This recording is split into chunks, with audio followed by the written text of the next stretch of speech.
Hello दोस्तों, कैसे हो आप सभी। आशा करती हूँ आप सभी स्वस्थ होंगे। मैं आप सभी का अपने चैनल हिंदी क्लासेस में बहुत बहुत स्वागत करती हूँ। ठीक है, तो आप सभी को पता है मैंने आप सभी के लिए हिंदी साहित्य, हिंदी भाषा, हिंदी व्याकरण, पत्रकारिता और भारतीय काव्य शास्त्र की काफी महत्वपूर्ण क्लास चला रखी है। और इस क्लास के अंतर्गत आपको काफी महत्वपूर्ण क्वेश्चन देखने को मिलते हैं भाई। और जो ये सीरीज चला रखी है मैंने 1 से लेके 2000 क्वेश्चनों की सीरीज थी ये। और इस सीरीज में भाई पद्यांश भी आए हैं, गद्यांश भी आए हैं, एनसीईआरटी के क्वेश्चन भी आपको देखने को मिले हैं इसमें। ठीक है, 1950 तक क्वेश्चन हो गए थे हमारे, 1951 से आज क्वेश्चन स्टार्ट है। ठीक है, अगर क्लास पसंद आती है तो क्लास को ज्यादा से ज्यादा शेयर करना है, लाइक करना है और कमेंट भी आपको करना है। ठीक है, और चैनल को भी सब्सक्राइब जरूर से जरूर करना है भाई आपको। और पीडीएफ आपको टेलीग्राम चैनल पर मिल जाएगा जब 2000 क्वेश्चन आपके कंप्लीट हो जाएंगे। ठीक है, अगर आप चाहते हो मैं 1 से लेके 2000 क्वेश्चन की कंप्लीट पीडीएफ आपको प्रोवाइड कराऊं तो कमेंट में आप मुझे बता देना, मैं करवा दूंगी। नहीं तो मैंने 100 क्वेश्चन की भी करवा रखी है, 900 क्वेश्चन की भी लगातार करवा रखी है पीडीएफ। ठीक है, और 200 क्वेश्चन की भी करवा रखी है पीडीएफ। जो जो मैंने क्लासे ली है उसकी मैंने पीडीएफ आपको प्रोवाइड करवाई है। अगर आप ये चाहते हैं इस सीरीज यानी 1 से 2000 तक जितने भी हमारे एमसीक्यू पीवाईक्यू हुए उनकी मैं पीडीएफ आपको प्रोवाइड कराऊं तो प्लीज आप कमेंट बॉक्स में जरूर से जरूर बता देना, मैं आपको प्रोवाइड करवा दूंगी। ठीक है, तो क्वेश्चन स्टार्ट करते हैं। परख उपन्यास के रचयिता कौन है। ठीक है, जो परख है इस उपन्यास के रचयिता कौन है। तो इलाचंद्र जोशी है, अज्ञे है, विष्णु प्रभाकर है, जनेन्द्र जी है। तो परख उपन्यास ठीक है किसका है, तो ये भी जनेन्द्र जी का रहेगा। डी आंसर अपना बिल्कुल सही है। ठीक है, परख क्या है, उपन्यास विधा का, और जनेन्द्र जी का ये उपन्यास रहेगा। और जनेन्द्र जी जो है ये मनोवैज्ञानिक उपन्यासकार थे। कैसे थे, मनोवैज्ञानिक उपन्यासकार थे जनेन्द्र जी। ठीक है, और जनेन्द्र जी के काफी महत्वपूर्ण उपन्यास है, मैं आपको बताती आ रही हूँ। ठीक है, आज ही बता रही, सुनीता, त्यागपत्र, कल्याणी, सुखदा, विवर्त, व्यतीत, जयवर्धन, मुक्तिबोध, अनंतर, अनाम स्वामी, दसार्क और परख। ये काफी महत्वपूर्ण उपन्यास है जनेन्द्र जी के।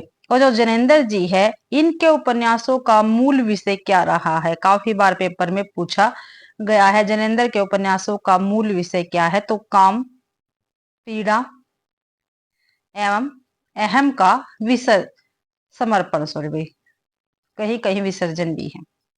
तो अगला क्वेश्चन देख लेते हैं। ननकू सिंह किस कहानी का पात्र, जो ननकू सिंह है ये किस कहानी का पात्र है। दो बाके, शरणागत, खेल या गुंडा। जो ननकू सिंह है ये गुंडा कहानी का पात्र है। ठीक है, जो गुंडा कहानी है ये किसकी है, इसके लेखक कौन है, तो इसके लेखक जयशंकर प्रसाद जी रहेंगे। कौन है, जयशंकर प्रसाद जी है। और जयशंकर प्रसाद जी के काफी महत्वपूर्ण कहानी संग्रह जो मैं आपको बता रही हूँ पेपर में पूछे जाते हैं। छाया, प्रतिध्वनि, आकाशदीप, आंधी, इंद्रजाल। ठीक है, ये इनके काफी महत्वपूर्ण कहानी संग्रह। फिर इनकी कहानी भी देख लेते हैं जयशंकर प्रसाद की, ये भी पूछी जा सकती है। पत्थर की पुकार है भाई, इनकी कहानी काफी महत्वपूर्ण है। उस पार का योगी, ठीक है, चंदा, देवदासी, ममता। एक और इनकी काफी महत्वपूर्ण कहानी है, ममता के बाद खंडर की लिपि, घीसू, चूड़ी वाला। और इनकी कहानी है पुरस्कार। और पुरस्कार कहानी तो इनकी काफी बार पूछी भी गई है। और जिस बच्चे ने भाई मेरी जो मैंने आपको क्लासे प्रोवाइड करवा रखी है हिंदी साहित्य की क्रमबद्ध अध्ययन की क्लासे, तो प्लीज आप वो जाके जरूर से जरूर देखें। ठीक है, और मैंने प्लेलिस्ट बना रखी है। ठीक है, एस्टेट के विद्यार्थियों के लिए, तो प्लीज आप उनको जाकर जरूर चेक करें। आपको पूरा सिलेबस वहां पर देखने को आपको मिल जाएगा एस्टेट का। तो प्लीज आपको परेशान होने की जरूरत नहीं है, मैंने सारा सिलेबस आपको करवा रखा है। तो प्लीज आप उन क्लासों को जरूर से जरूर देखें। तो देख लेते हैं दो बाके कहानी किसकी है। तो दो बाके कहानी है भगवती चरण वर्मा की। किसकी है, भगवती चरण वर्मा की है। शरणागत किसकी कहानी? ये वृंदावन लाल वर्मा की कहानी रहेगी। खेल किसकी है? ये जिनेन्द्र जी की है। ठीक है भाई। अगला क्वेश्चन है, किन कवियों को राहों के अन्वेषी कहा गया है? ठीक है, तो किन कवियों को राहों के अन्वेषी कहा गया है? तो देख लेते हैं। तार सप्तक के कवियों को, प्रथम तार सप्तक के कवियों को, दूसरे तार सप्तक के कवियों को, या चौथे तार सप्तक के कवियों को? तो भाई देखो, इसका ए और बी बिल्कुल सही है। तार सप्तक और प्रथम तार सप्तक एक ही है। ठीक है, प्रथम तार सप्तक या तार सप्तक दोनों एक ही है, तो अपने दोनों ऑप्शन बिल्कुल सही रहेंगे। ठीक है, राहु के अन्वेषी तार सप्तक के कवियों को कहा जाता है। ठीक है, और जो प्रथम तार सप्तक है, तार सप्तक है, इसका प्रकाशन 1943 ईस्वी में अज्ञे जी ने किया था। मैंने काफी बार आपको बताया है। ठीक है, इनके कवि भी मैंने आपको बताए हैं, आज फिर बता रही हूँ। तार सप्तक के कवि कौन कौन से हैं? अज्ञे जी है, रामविलास शर्मा है, गजानंद माधव मुक्तिबोध है,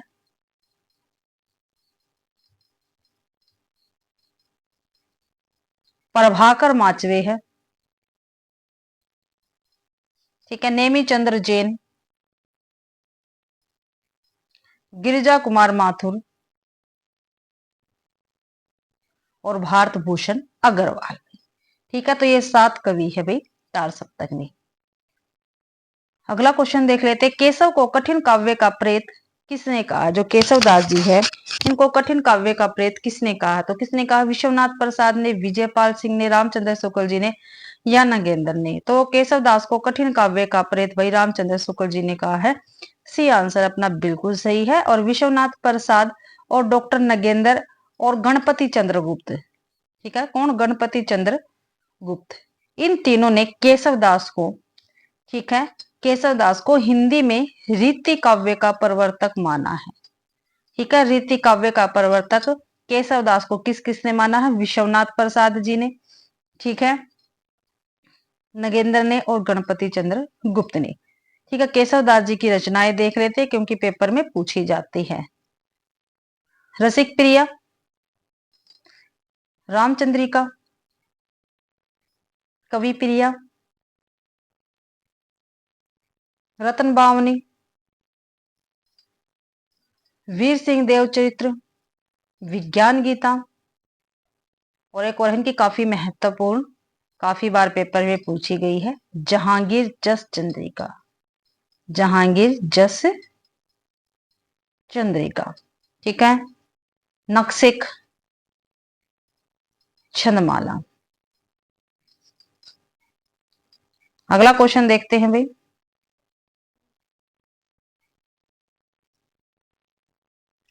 काव्य कला तथा अन्य निबंध किस रचनाकार की पुस्तक है? ठीक है, ये पुस्तक है भाई काव्य कला तथा अन्य निबंध, तो हमें बताना है किसकी है। नगेंद्र जी के, रामचंद्र शुक्ल जी के, नंद दुलारे वाजपेयी के, जयशंकर प्रसाद की है।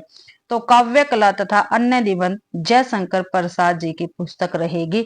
डी आंसर अपना बिल्कुल सही है। और जयशंकर प्रसाद जी जो है ये छायावादी कवि थे। ठीक है, छायावादी कवि है जयशंकर प्रसाद, और इनकी रचनाएं काफी महत्वपूर्ण है। कौन कौन सी? उर्वशी, वन मिलन, प्रेम राज्य, अयोध्या का उद्धार, कोछवास, बभ्रुवाहन, कानन कुसुम, प्रेम पथिक, महाराणा का महत्व, भाई, ठीक है, चित्रधारा, चित्रधार, झरना, आंसू, झरना, आंसू, लहर और कमायनी। तो ये जयशंकर प्रसाद जी की काफी महत्वपूर्ण रचनाएं हैं और काफी बार पेपर में पूछी भी गई है भाई। अगला क्वेश्चन है, दिनकर को ज्ञानपीठ पुरस्कार किस रचना पर मिला? जो रामधारी सिंह दिनकर जी है, इनको कौन सी रचना पर ज्ञानपीठ पुरस्कार मिला?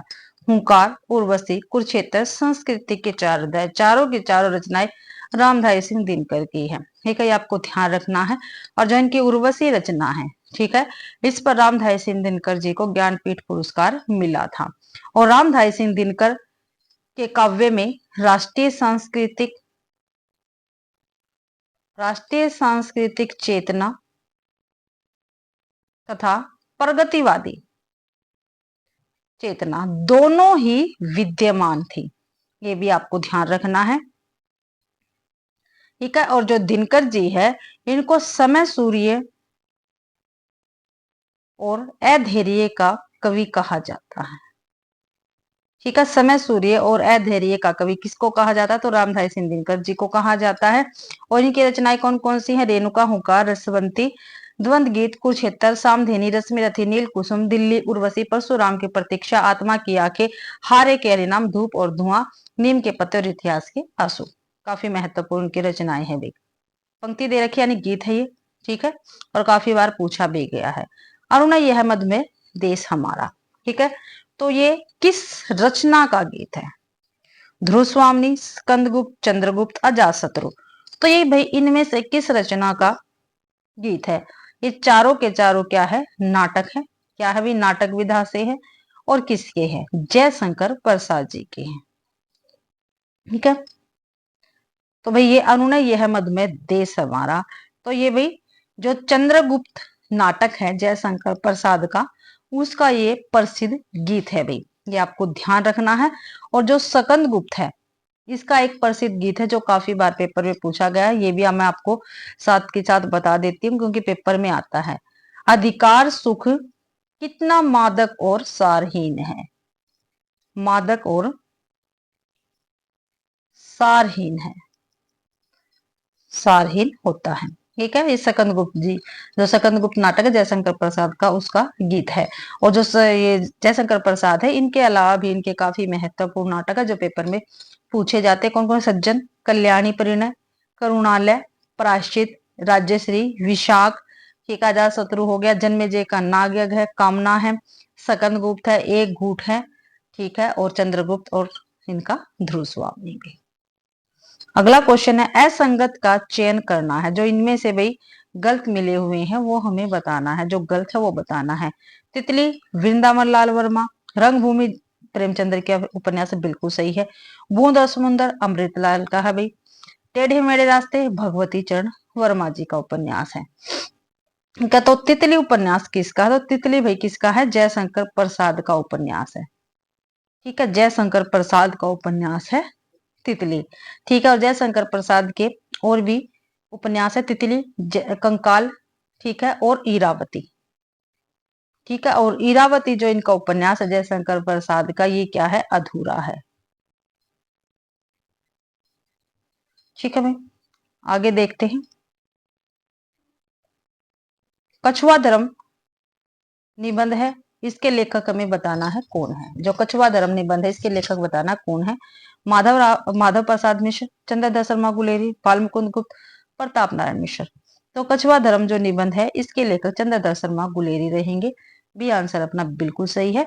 और जो चंद्रधर शर्मा गुलेरी है, इनका एक और काफी महत्वपूर्ण निबंध है, मैंने काफी बार आपको बताया है, मोरेसी मोही कुठाव। ये इनका काफी महत्वपूर्ण निबंध है। माधव प्रसाद जी का निबंध है, देख लेते हैं कौन कौन सा है। रामलीला है इनका निबंध, परीक्षा है, क्षमा है, ठीक है, और सब मिट्टी हो गया। ये इनके काफी महत्वपूर्ण निबंध रहेंगे माधव प्रसाद मिश्र जी के। और बाल मुकुंद गुप्त जी के निबंध है आत्माराम की टेटे, ठीक है, और शिव शंभू का चिट्ठा। काफी महत्वपूर्ण निबंध इनका शिव शंभू का चिट्ठा। प्रताप नारायण मिश्र जी के भी काफी महत्वपूर्ण निबंध है, दात भो, ठीक है, नारी, बात, मूछ, ठीक है, खुशामद, धोखा, बालक, ठीक है, ये इनके काफी महत्वपूर्ण निबंध है प्रताप नारायण मिश्र जी के। अगला क्वेश्चन है, रीतिकालीन किस कवि को ऋतु वर्णन का श्रेष्ठ कवि माना जाता है? भाई रीति काल के कवि हैं, जो ऋतु वर्णन में सबसे श्रेष्ठ है वो हमें बताना कौन है। पद्माकर है, घनानंद है, सेनापति है, केशव है। चारों के चारों रीतिकालीन कवि है, लेकिन जो सेनापति जी है, ठीक है, इनको रीतिकालीन कवि माना जाता है, जो ऋतु वर्णन में सबसे श्रेष्ठ है भाई। और जो सेनापति है, इनका जन्म 1589 ईस्वी को हुआ था, ठीक है। और इनके गुरु का क्या नाम था? हीरामन, हीरामणि, हीरामन भी बोल देते हैं कहीं पर, और हीरामणि, ठीक है, दीक्षित इनके गुरु का नाम था, हीरामणि दीक्षित, ठीक है, सेनापति के गुरु का नाम था। जो पेपर में आने वाले क्वेश्चन है वही मैं आपको बताती रहती हूँ साथ साथ।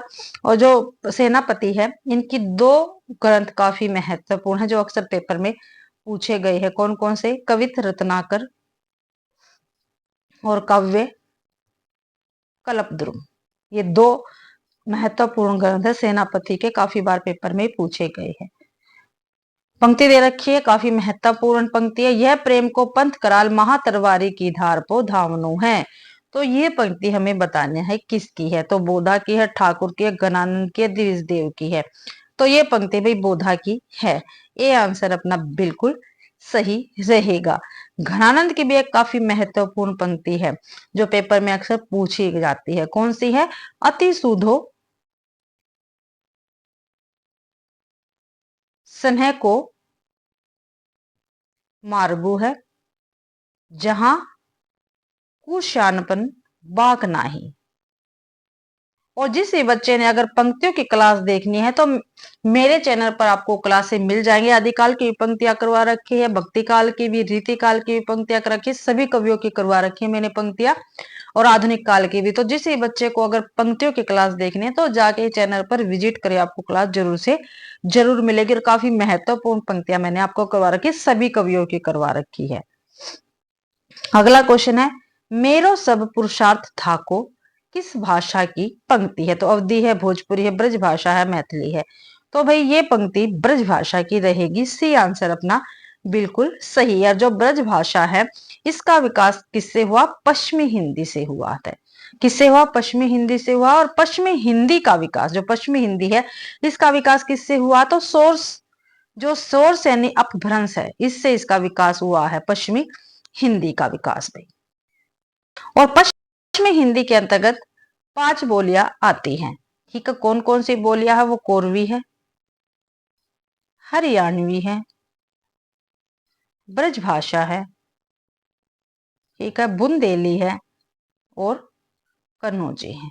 ये 5 बोलियां आती है पश्चिमी हिंदी के अंतर्गत। अगला क्वेश्चन, निम्नलिखित में से विसंगत क्रम कौन सा है? यानी जो गलत है वो हमें बताना है। उर्वशी किसकी है? रामधारी सिंह दिनकर की रचना है, अभी हमने पीछे देखिए, बिल्कुल सही है भैया। आगे देख लेते हैं। संशय की एक रात नरेश मेहता की, बिल्कुल सही है भाई। उन्मुक्त सियाराम शरण जी की है। जो द्रौपदी है, ये धर्मवीर भारती की रचना नहीं है, बल्कि किसकी है? द्रौपदी एक नाटक भी है। आप प्लीज कमेंट में मुझे जरूर से जरूर बताना। यहाँ पे जो द्रौपदी है, ये नरेंद्र शर्मा जी की रचना रहेगी। अगला क्वेश्चन है, विभाजन केंद्रित उपन्यास तमस के रचयिता कौन है? जो तमस उपन्यास है, ठीक है, ये किस पे केंद्रित था? विभाजन पर, ठीक है। तो इसके हमें रचयिता बताने कौन है? तो भीष्म साहनी है, रागे राघव है, यशपाल है, वृंदावन लाल वर्मा है। तो तमस उपन्यास के रचयिता भीष्म साहनी जी रहेंगे। ये आंसर बिल्कुल सही है, ठीक है। और भीष्म साहनी जी के और भी महत्वपूर्ण उपन्यास है जो पेपर में पूछे जा सकते हैं, प्लीज आप उनको नोट कर लीजिए। झरोखा, कड़िया, बसंती, मैया दास की माड़ी, ठीक है, कुंतो, नीलू नीलिमा, नीलोफर, ठीक है। ये काफी महत्वपूर्ण उपन्यास है। रागे राघव के भी उपन्यास देख लेते हैं जो पेपर के लिए महत्वपूर्ण अपने। तो मुर्दों का टीला, प्रतिदिन, चीवर, अंधेरे के जुगनू, पक्षी और आकाश, राह ने रुकी। आगे देख लेते हैं क्वेश्चन। अष्टशाप के प्रवर्तक कौन है? जो अर्थशाप है इसके प्रवर्तक कौन है? मैंने काफी बार अर्थशाप के विषय में आपको बताया है। विठलनाथ, सूरदास, मध्वाचार्य यानी और वल्लभाचार्य। तो अर्थशाप के कवि कौन रहेंगे? तो विठलनाथ जी रहेंगे अर्थशाप के कवि। ये आंसर अपना बिल्कुल सही है। और जो गोस्वामी विठलनाथ जी है, इन्होंने 1565 ईस्वी में 4 वल्लभाचार्य और 4 अपने शिष्यों को लेकर, ठीक है, अर्थशाप की स्थापना की थी। ठीक है, और वल्लभाचार्य विठलनाथ के कौन है? पिताजी है। और अर्थशाप के 8 कवियों को प्लीज आप नोट कर लीजिए। मैंने आपको बार बार में बताए हैं, फिर भी बता रही हूँ। कुंभनदास, सूरदास, परमानंद दास, कृष्णदास, ठीक है, गोविंद स्वामी, शीत स्वामी, चतुर्भुज दास। शीत स्वामी के बाद कौन है? चतुर्भुज दास और नंददास। ये 8 कवि है अर्थशाप के में। ठीक है, इनको आप ध्यान रखना। 4 कवि इसमें से वल्लभाचार्य के और 4 विठलनाथ के रहेंगे शिष्य। अगला क्वेश्चन है, क्या भूलू क्या याद करूं? किसकी आत्मकथा है? तो किसकी है? अमृतराम नागर की है, श्याम सुंदर दास की, हरिवंश राय बच्चन की है, नगेंद्र की है। तो क्या भूलू क्या याद करूं, हरिवंश राय बच्चन जी की आत्मकथा रहेगी। सही आंसर आपका अपना बिल्कुल सही है। और हरिवंश राय बच्चन जी है, इनकी आत्मकथा 4 भागों में है। मैंने आपको काफी बार बताई है। ठीक है, तो कौन कौन सी? एक तो हो गया क्या भूलू क्या याद करूं, नीड का निर्माण, फिर बसेरे से दूर, 10 द्वार से सोपान तक, 10 द्वार से सोपान तक। भाई ये चारों की चारों आत्मकथा किसकी है? हरिवंश राय बच्चन जी की रहेगी। ठीक है, अब जो अमृता नागर है, इनकी आत्मकथा कौन सी है? तो टुकड़े टुकड़े दास्तान, टुकड़े टुकड़े दास्तान। ठीक है, और श्याम सुंदर दास जी की आत्मकथा कौन सी है? श्याम सुंदर दास जी हैं, इनकी आत्मकथा का नाम है मेरी आत्मकथा। मेरी आत्म कहानी है, सॉरी, कथा नहीं, कहानी है। अगला क्वेश्चन है, समानांतरण कहानी आंदोलन के प्रवर्तक कौन है? जो समानांतरण कहानी आंदोलन है, इसके प्रवर्तक कौन है? कमलेश्वर है, शिव प्रसाद सिंह है, महीप सिंह है, विष्णु प्रभाकर है। तो समानांतर कहानी के प्रवर्तक कमलेश्वर रहेंगे। ये आंसर बिल्कुल सही है। एक जो समानांतर कहानी है, इसमें जो आम आदमी है, ठीक है, जो आम आदमी है, इसको प्रतिष्ठित करने पर बल दिया है। ठीक है, प्रतिष्ठित करने पर बल दिया है समानांतर कहानी में, ये आपको ध्यान रखना है। और जो महीप सिंह है, ये सचेतन कहानी के प्रवर्तक है। ये का ध्यान रखना है ये भी आपको। अगला क्वेश्चन है, फंटेसी शिल्प पर आधारित काव्य रचना कौन सी है? जो फंटेसी शिल्प पर आधारित काव्य रचना है, वो हमें बतानी है कौन सी है भाई। तो कौन सी रहेगी? मधुबाला है, गीत फरोश है, अंधेरे में है, कनोप्रिया है। जो अंधेरे में है, ठीक है, ये फैंटेसी शिल्प पर आधारित काव्य रचना है। और इसके रचनाकार कौन है? तो इसके रचनाकार इसके मुक्तिबोध जी रहेंगे। ठीक है, ये आपको ध्यान रखना है। और मुक्तिबोध के अनुसार जो ज्ञान गर्भ फैंटेसी द्वारा सार रूप में जीवन की पूर्ण रचना करता है, ठीक है, ये आपको ध्यान रखना है। मुक्तिबोध ने क्या कहा है? ज्ञान गर्भ फैंटेसी द्वारा सार रूप में जीवन की पूर्ण रचना करता है, ये आपको ध्यान रखना, मुक्तिबोध जी का कथन है। ठीक है, मुक्तिबोध जी के 2 काव्य कृतियां काफी महत्वपूर्ण है। कौन कौन सी? चांद का मुंह टेढ़ा है, मुंह टेढ़ा है, और भूरी भूरी खाक धूल। ठीक है, और इनकी चर्चित कहानियां देख लेते हैं। अंधेरे में है भ्रम राक्षस, ठीक है, भ्रम राक्षस होगी। अंतकरण का आयतन और भूल गलती।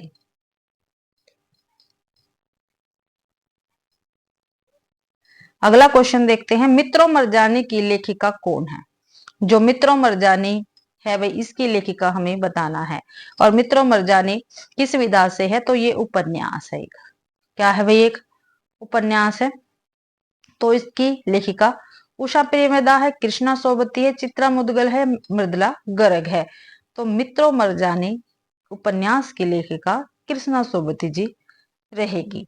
ठीक है, कृष्णा सोबती जी के और उपन्यास भी देखते हैं कौन कौन से। एक तो मित्रों मरजानी हो गया, सूरजमुखी अंधेरे के, सूरजमुखी अंधेरे के,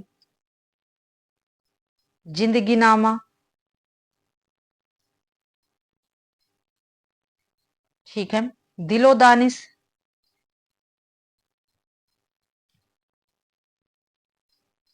समय सरगम, ठीक है, इनके काफी महत्वपूर्ण उपन्यास है कृष्णा सोबती जी के। उषा प्रेमदा जी है, इनके देख लेते हैं उपन्यास, काफी बार पेपर में पूछे जाते हैं। 55 खंबे, लाल दीवारें, रुकोगी नहीं राधिका, शेष यात्रा, ठीक है, अंतवर्षी और भय कबीर उदास। ये उषा प्रेमदा जी के काफी महत्वपूर्ण उपन्यास है। चित्रा मुदगल जी के देख लेते हैं कौन कौन से उपन्यास है। तो एक जमीन अपनी, एक जमीन अपनी, आवा, ठीक है, और गिल्ली डंडा। अगला आगे कौन रह गए, मृदुला गर्ग जी रह गए, इनकी ओर देख लेते हैं। इनके भी काफी महत्वपूर्ण उपन्यास है, काफी बार पेपर में पूछे जाते हैं। ठीक है, उसके हिस्से की धूप, उसके हिस्से की धूप, ठीक है, वंशज, चित कोबरा, ठीक है, कठ गुलाब। ये काफी महत्वपूर्ण इनके उपन्यास है मृदुला गर्ग के। अगला क्वेश्चन है, महावीर प्रसाद द्विवेदी युग में समस्या पूर्ति का केंद्र था। जो महावीर प्रसाद द्विवेदी जी है, इनके युग में समस्या पूर्ति का केंद्र कौन सा था भी? तो कौन सा था? कानपुर था, लखनऊ था, वाराणसी था, या इलाहाबाद था? तो भाई महावीर प्रसाद द्विवेदी युग में समस्या पूर्ति का केंद्र कानपुर था। ये आंसर बिल्कुल सही रहेगा। और महावीर प्रसाद द्विवेदी ने गद्य और पद्य, ठीक है, गद्य और पद्य दोनों के लिए खड़ी बोली में सामान्य बोलचाल की भाषा को प्राथमिकता देने की वकालत भी की है इन्होंने। ठीक है, और जो महावीर प्रसाद द्विवेदी जिनके काफी महत्वपूर्ण काव्य संग्रह है, ठीक है, जो काफी बार पेपर में पूछे गए, वो मैं आपको बता रही हूँ। ठीक है, काव्य मंजूषा, सुमन, कान्य कुब्ज अबला, विलाप, ठीक है, देवी स्तुति स्तक, देवी स्तुति स्तक, और कान्य कुब्जा वली वर्तम। ठीक है, ये इनके काफी महत्वपूर्ण काव्य संग्रह रहेंगे महावीर प्रसाद द्विवेदी के। अगला क्वेश्चन है, हिंदी प्रदीप के संपादक कौन थे? हिंदी प्रदीप के संपादक बताना कौन है? बाल कृष्ण भट्ट है, श्रीनिवास दास है, राधा कृष्ण दास है, या बाल मुकुंद गुप्त है? तो हिंदी प्रदीप के संपादक बाल कृष्ण भट्ट थे। ये आंसर अपना बिल्कुल सही रहेगा। और जो हिंदी प्रदीप है, ये मासिक पत्रिका थी। कैसी थी? मासिक पत्रिका थी भाई। ठीक है, और इसका प्रकाशन 1877 में हुआ था। ठीक है, अगला क्वेश्चन देख लेते हैं, फीचर की शैली कौन सी नहीं है? जो फीचर है इसकी शैली कौन सी नहीं है? तो प्रसाद शैली, समाज शैली, सूचना शैली, या मनोविश्लेषणात्मक शैली? तो भाई जो मनोविश्लेषणात्मक शैली है, ये फीचर की शैली नहीं है। डी आंसर अपना बिल्कुल सही है, और सभी फीचर की शैली के अंतर्गत आती है। अगला क्वेश्चन देखते हैं, रेडियो का पहला समाचार बुलेटिन कब प्रसारित हुआ? जो रेडियो है इसका पहला समाचार बुलेटिन कब प्रसारित हुआ था, ये हमें बताना है। तो कब? 26 जनवरी 1923, 15 अगस्त 1930 को, 23 जुलाई 1927 को, या 14, भाई यहाँ पे गलत सितंबर आएगा, 1931। तो भाई 23 जुलाई 1927 को रेडियो का पहला समाचार बुलेटिन प्रसारित हुआ था। कब? 23 जुलाई 1927 को। सी आंसर अपना बिल्कुल सही है। अगला क्वेश्चन है, कौन सिद्धों तथा नाथों की सूची में उभयानक है? तो कौन है भाई? कौन है? सहरपाद है, चरपटी नाथ है, ठीक है, या मच्छिंद्र नाथ है, या कन्हैया है भाई। तो जो चरपट नाथ जी हैं ये सिद्धों और नाथों की सूची में शामिल है। ठीक है, अगला क्वेश्चन देखते हैं। रेडियो लेखन, जो रेडियो लेखन के लिए क्या असंगत है? ठीक है, जो गलत है रेडियो लेखन के विषय में वो हमें बताना है। तो देखते हैं क्या है। आवश्यकता अनुसार किसी धर्म या समुदाय की आलोचना की जाए। आवश्यकता अनुसार पूछा, रेडियो लेखन के लिए असंगत जो है वो बताना। ठीक है, देखते हैं आगे। किसी संस्था या व्यक्ति विशेष के लाभार्थ प्रसारण न हो, बिल्कुल सही है। किसी मित्र देश की आलोचना न की जाए, बिल्कुल सही है। संविधान के प्रति असम्मान प्रकट न किया जाए। तो बी, सी और डी हमारे सही है। तो इसमें गलत पूछा था रेडियो लेखन के विषय में, तो भाई जो ए है ये क्या है हमारा, गलत रहेगा। ठीक है, ए ऑप्शन अपना ठीक है, यानी असंगत है रेडियो लेखन के विषय में। तो भाई इसी के साथ अपनी क्लास कंप्लीट होती है। आशा करती हूँ आप सभी को भी ये क्लास पसंद आई होगी। अगर आप सभी को क्लास पसंद आती है तो प्लीज क्लास को ज्यादा से ज्यादा शेयर करें, लाइक करें और कमेंट भी आप जरूर से जरूर करें भी। ठीक है, और चैनल को भी सब्सक्राइब जरूर से जरूर करें, और पीडीएफ आपको टेलीग्राम चैनल पर मिल जाएगा तो उसको भी ज्वाइन करना बिल्कुल भी ना भूले। आप सभी का क्लास देखने के लिए बहुत बहुत धन्यवाद।